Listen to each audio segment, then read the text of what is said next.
Je vais te parler du développement personnel. Nous avons tous une capacité naturelle à évoluer et à aller vers le bien-être. Alors pourquoi allons-nous mal ? En partie parce que le cerveau de l'enfant n'est pas assez mature pour analyser ce que les adultes autour de lui font, disent, sentent ou ressentent. Et ce cerveau immature absorbe tout ce qui lui parvient sans le remettre en question. Par exemple, s'il entend que la vie est dure, alors il va croire que c'est vrai et il va apprendre plus à souffrir qu'à prendre plaisir.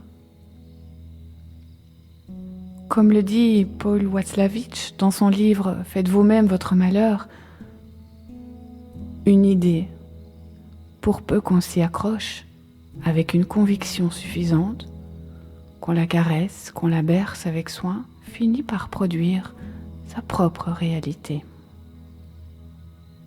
Nous appelons ça des croyances limitantes. Elles nous limitent parce que nous en sommes inconscients et qu'elles nous font réagir sur un mode automatique. On croit que c'est vrai. Par exemple, tu as aussi peut-être appris que quand on aime, on doit se sacrifier. Et alors peut-être que tu restes engagé, même si cet engagement est douloureux pour toi.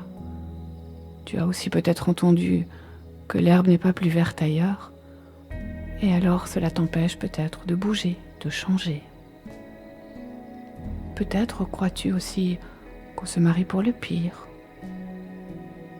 Ou encore, on t'a peut-être enseigné que les enfants, ça crée des soucis, c'est fatigant, que vieillir est difficile, que l'argent ou le sexe sont sales, qu'on est faible quand on ressent et qu'on exprime des émotions.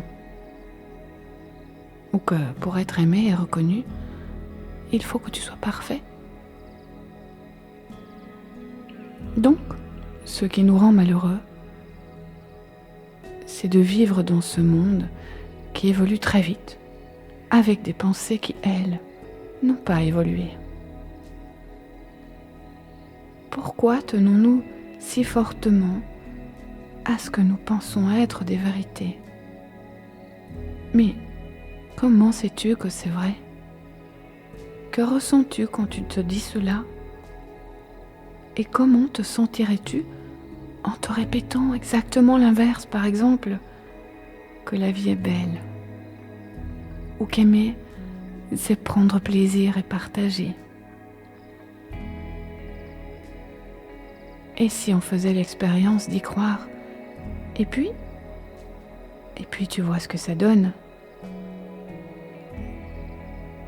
Et si tu essayais de t'autoriser à penser autrement, pour vivre autre chose ?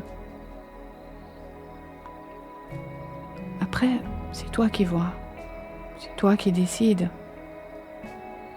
Évidemment, ces exercices ne sont pas faits pour toi si tu veux continuer à croire à tout cela. Je t'invite alors à réfléchir à cette phrase qui dit que la plupart des gens ne veulent pas être heureux, ils veulent avoir raison, en s'accrochant à ce qu'ils croient. Et toi, que veux-tu pour toi ? Pour tes enfants, pour ceux que tu aimes ?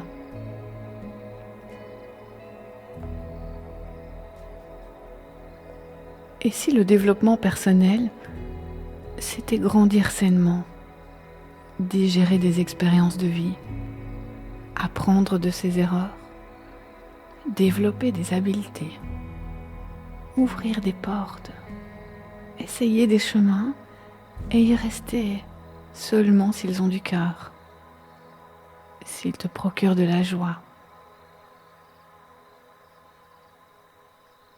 Je te propose de passer à l'exercice pour faire grandir en toi ce développement personnel bénéfique.